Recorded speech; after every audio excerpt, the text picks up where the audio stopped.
When the Mega-Drive launched in 1988, third parties were starting to play a major role in the Japanese console market. In contrast to Nintendo, Sega had little success in attracting external developers, Taito and Compile being the main few to develop for the Master System. This was something that needed to be built on for the Mega-Drive to be a success. Although Sega's local market share was lacking compared to Nintendo and NEC, their new system still had quite a few unique qualities that could make it interesting for developers. Technosoft, Compile, and Telenet were among the studios to sign on early on. They all had their start in the Japanese PC market during the 80s tech boom. For them, the Mega-Drive was a system that matched the older demographic of their PC games. Another huge benefit was the Motorola 68000 CPU of the Mega-Drive, a widely used processor in the industry, and thus many developers already had some hands-on experience coding for it. For example, Technosoft used the Sharp X68000 as a main production tool, a system with several similarities to Sega's 16-bit console, making for a generally straightforward transition. Technosoft had been impressed by a demonstration of the Mega-Drive and became the first third-party developer to release a game for the system.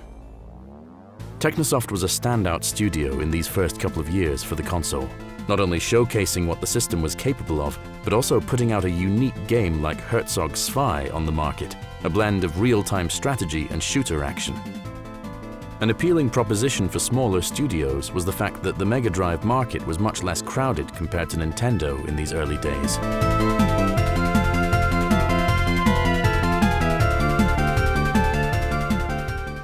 Alongside these PC studios, arcade developers Toaplan, Namco, and Taito also recognized it as an interesting market.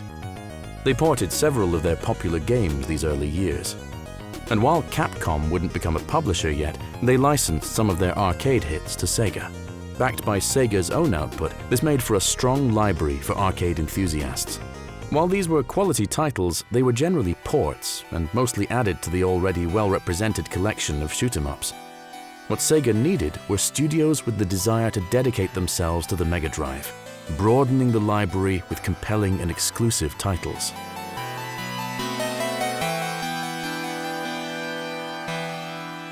A genre that rapidly grew in popularity in Japan was the RPG. Nintendo had companies like Enix, with their highly successful Dragon Quest series, as strong representatives of this genre. For Sega, it would actually be developers from that same series that became pivotal for their Mega Drive RPG library. Programmer Ken Naito and producer Hiro Takahashi both shared ambitions of breaking from the status quo when it came to game design. They left the Dragon Quest series to establish their own studio, Climax. The two developers already had their ideas of what their first game would be. Programmer Ken Naito had been longing to improve his mid-80s 3D maze game Midnight Brothers, a concept that perfectly aligned with Takahashi's desire to stray from the proven top-down RPG template. Choosing this unique first-person view could make for an opportunity in the console market. After their initial market research, they decided to pitch the idea to an established company for financial backing. Sega was the kind of company that would take a chance on unconventional gameplay ideas and finance its development. And so the newly formed studio Climax officially started working on Shining in the Darkness, a 3D view RPG set in a classic Disney-inspired fairy tale setting. For the first couple of months, it would mean building a development environment and writing tools while also further setting up their company. They would have to work around some of the unavoidable setbacks that come with establishing your own studio. It took longer than expected to bring in all the necessary equipment, especially the official dev kit. On the upside, there was already an abundance of documentation available for the Mega Drive CPU. It had been one of the reasons why Climax chose Sega. As these first months passed by, Climax successfully attracted a full development team. Among them were two other former Dragon Quest developers, the pixel artist and assistant programmer. For the concept art, Climax attracted a newcomer to the industry, illustrator Yoshitaka Tamaki. He storyboarded various scenarios under the direction of Takahashi.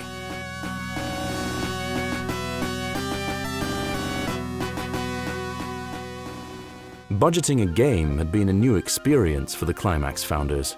Their initial calculation of 10 months had been too optimistic for an RPG, especially combined with some setbacks involved in setting up a new company. As a result, the team had scaled down on what they originally envisioned and put their effort into wrapping up their first project.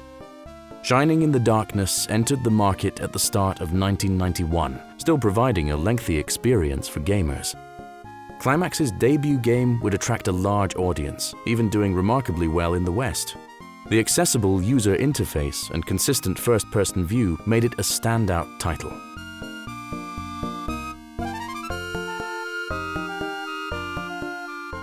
Another major release in the adventure genre also hit the market in 1991, WonderBoy in Monster World. Its developer, Westone, was an independent studio that had proved reliable to Sega for years. Action-adventure was a category of games Sega themselves had not yet committed to. It made it even more important for Westone to continue their series. The company had grown in the past years from a tiny startup to a full team with specialists in each area. It was actually many of the newcomers who would shape WonderBoy in Monster World. Under the direction of one of the founders, they successfully combined elements from the preceding releases and tied all other games together. It resulted in a high-class release from Westone, providing Sega fans with the opportunity to enjoy another well-rounded action-adventure.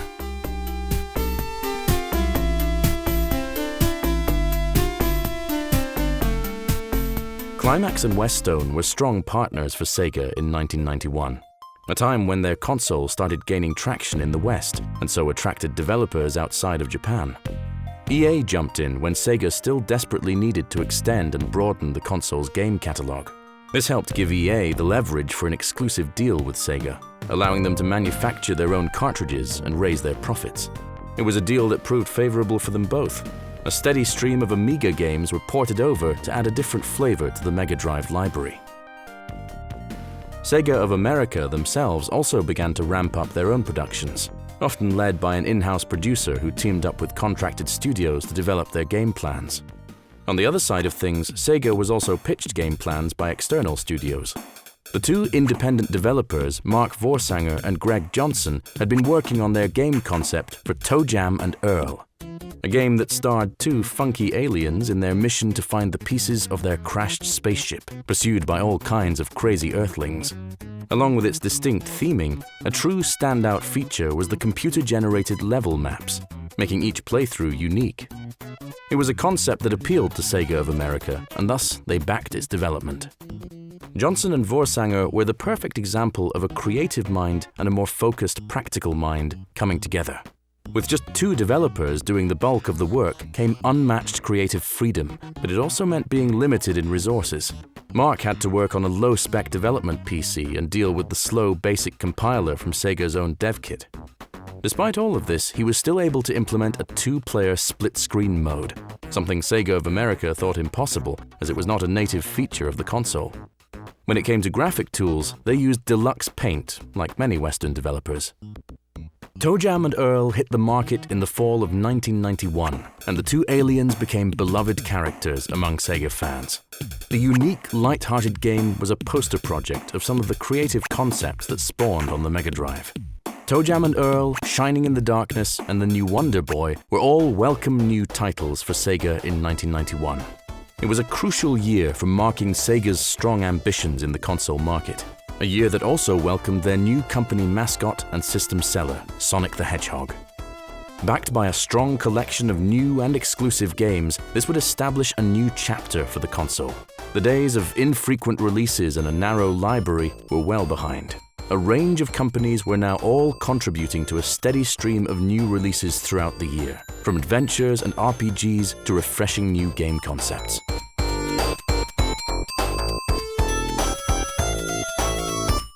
Another of the third parties that also planned to have their new game in stores in 1991 was Game Arts, a respected name in the PC market since the mid-80s, pushing for quality and innovation.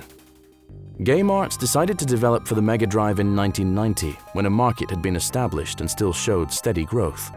Similar to several other studios in the PC market, they chose the Mega Drive for its ease of development.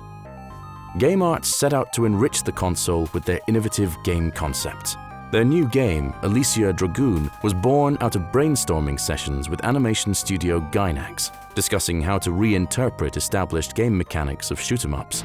The result was a power-up system that resembled RPGs, enabling you to keep your upgrades even after losing a life. While further discussing these ideas, the project went in a new direction thanks to a sketch of a young sorceress accompanied by powerful beasts. These companions were essentially a new take on the traditional options of shoot-'em-ups. With the new protagonist came the shift from shoot-'em-up towards platforming gameplay. Writing a storyline was often an afterthought in action games, but at Game Arts, it was part of the conceptual work. Their first outline was useful for setting boundaries in their level theming. They aimed for a more unified game world instead of just going for the typical themed levels like a fire or ice world. The game's stages were pivotal in conveying a rich world to the player, as the game itself had very little dialogue. Developing custom tools was still the norm in the industry and helped set studios apart. Game Arts, for instance, had invested a considerable amount of time into building tools that would ultimately help them in all aspects of production. They allowed the game designer to implement enemy movements themselves via a graphical user interface without the assistance of a programmer. Although the game was shaping up by the end of 1990, Game Arts ultimately delayed its release by a year. They had a policy of not launching a game until it was a polished and interesting experience. One of the key changes was implementing a power gauge to limit the use of the lightning charge, which drastically changed the game dynamic. Alisia Dragoon was finally put on the market in 1992. Game Arts, as a mid-sized developer, didn't have any presence in the West. They relied on other companies to publish their game in these markets. Sega of America agreed to distribute the game outside of Japan, altering the box art drastically to appeal to Western audiences. In Japan, the manga influences were still strongly represented in the game's branding. A prelude story in manga form was even featured in Beep magazine. Alisia Dragoon was a signature Game Arts release, blending different game elements together into a unique experience. It wasn't the only Game Arts release that year. Lunar, the Silver Star, also made its debut. Game Arts had shown interest in the CD-ROM format back in the 80s. They became the first supporters of Sega's own CD-ROM add-on, which was the start of their close partnership. In their home market in particular, Lunar was among the major sellers shortly after the Mega CD launched.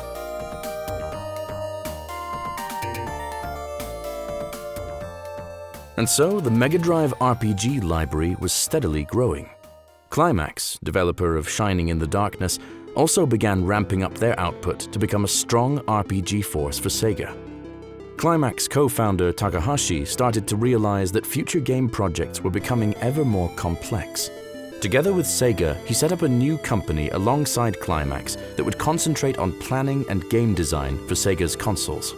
The new company, Sonic Software Planning, was established in June of 1991, with Sega financially contributing 85% and the rest split among Climax and Takahashi himself.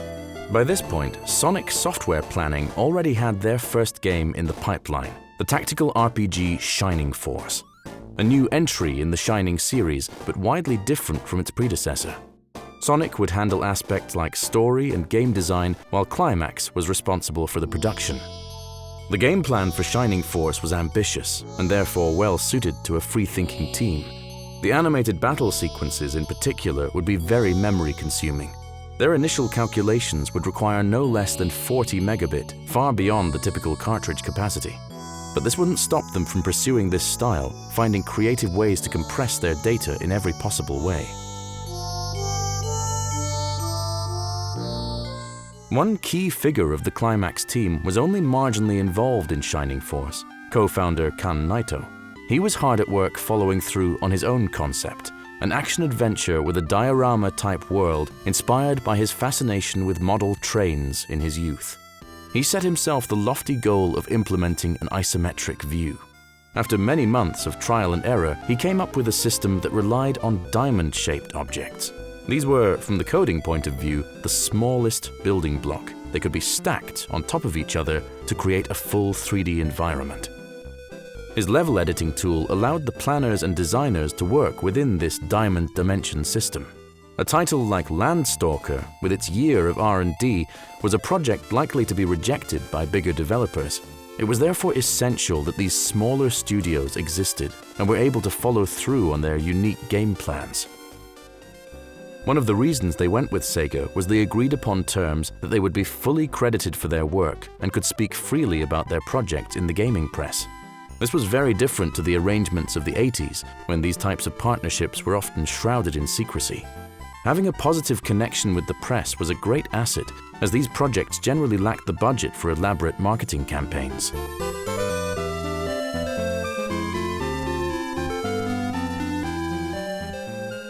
By 1992, the Mega Drive market share had expanded massively. It subsequently became a system of interest to countless publishers. Even Konami, who had been on the sidelines, signed on as official developer. But big publishers aside, the small studios with close connections to Sega would still be of key importance. Ancient, the studio of composer Yuzo Koshiro, was appointed to develop the sequel to Streets of Rage, providing them with some much-needed fighting power to compete with Capcom's hits on the Super Nintendo. Another Sega franchise, Shinobi, also relied on an external team. The small studio Megasoft helped out on the production of Shinobi 3.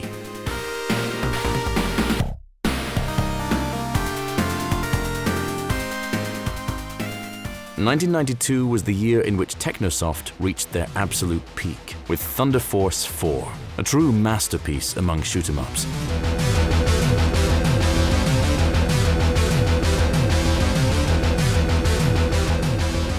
It was already the third entry for the 16-bit console, and so the team could demonstrate what the system was capable of in the right hands.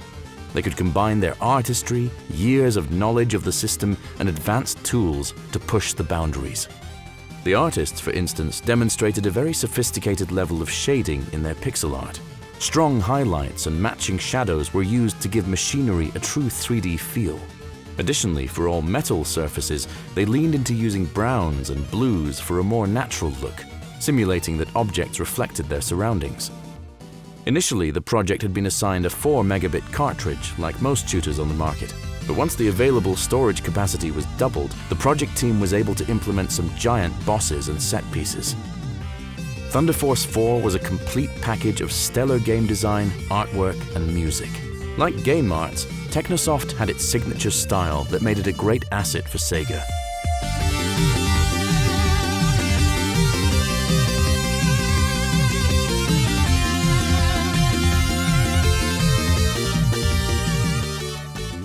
Unfortunately, it wasn't all success stories. Twinkle Tail, also a well-polished shooter, didn't pass its initial run of around 5,000 copies. It became the last production of its developer, Zap.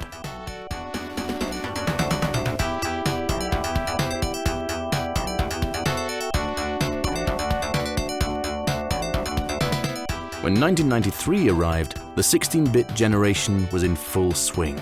Countless companies around the world were active in the console business. It would be a year for acquired licenses to play a major role. Sega of America had contracted external developers to create games from these licensed properties. Among them was Blue Sky Software, who had been entrusted with some of the biggest licenses. Sega had signed an exclusive deal that provided them with financial backing of their projects in return for exclusivity. Their most acclaimed title originated from one of their own game concepts, revolving around the idea of building a character from individual spheres and animating them via real-time code instead of animation frames.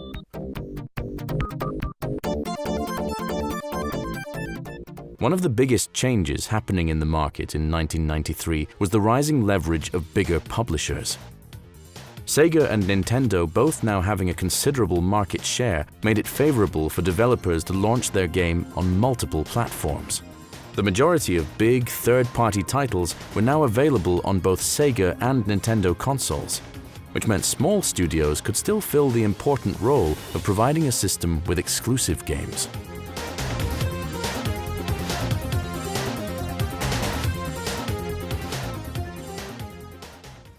Sega chose to continue their strategy to support startup businesses from talented developers. Former Konami programmer Masato Maegawa found a strong business partner in Sega. Joined by some of his old colleagues, he set up Treasure. The idea for their first title, Gunstar Heroes, was to make a game without creative boundaries. free to incorporate each mechanic and effect which seemed fun and brought something new to the market.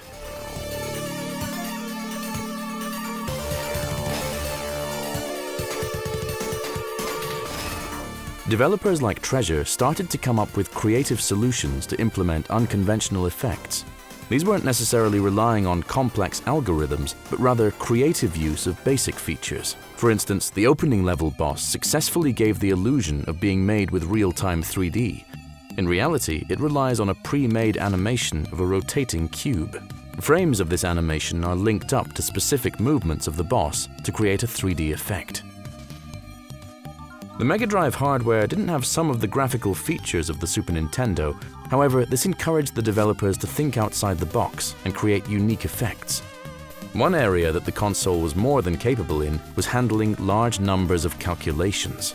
The Treasure team made full use of this to push large numbers of sprites and create multi-jointed objects.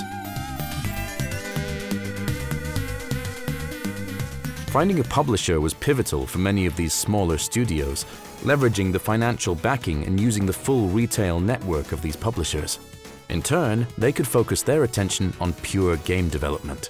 The strong relationship with their publisher provided Treasure with a sense of security to pursue their unique game concepts.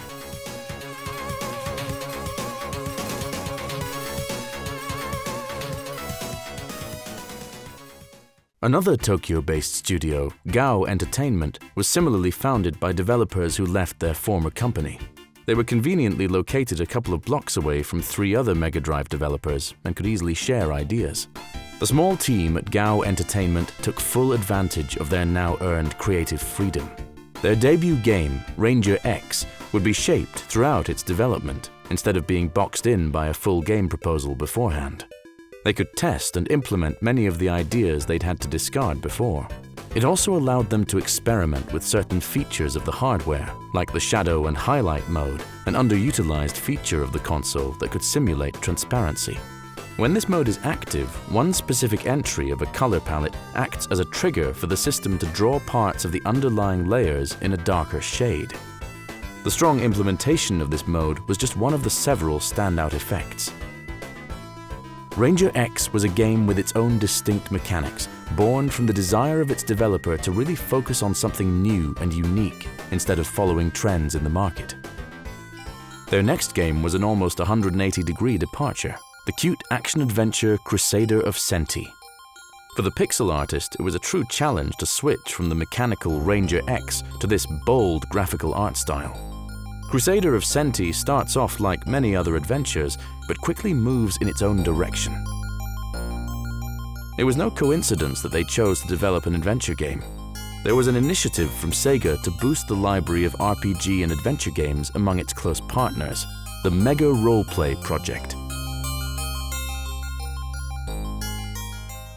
Another game to have emerged from this project was The Story of Thor, created by the studio behind Streets of Rage 2.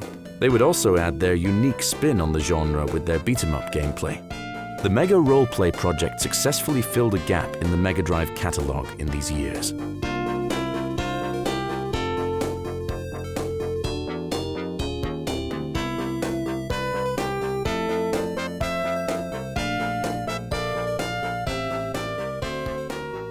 By 1994, Sega's own output for the Mega Drive was quickly winding down. Their main in-house console teams were starting to shift their focus to the new generation. It was partners like Ancient, Treasure, and Blue Sky Software who played a strong role in their exclusive releases these final years. And so, the startup businesses, with their drive for innovation, had played a major role in the lifespan of the Mega Drive. Combined with the third-party developers like Technosoft and Game Arts, they really pushed the system's library forward in terms of scope and creativity and technical achievement. Video game development was already a balancing act, dedicating ample time for research and new concepts, yet making it viable from a business standpoint. While some of the bigger developers heavily relied on sequels in the 16-bit generation, it was a strength of the smaller studios to stand out with their unique concepts. The market around the Mega Drive drastically changed from its launch in 1988 to its last years in 1995. But one thing that was consistent was that having these strong partnered developers throughout its lifespan was pivotal to its success.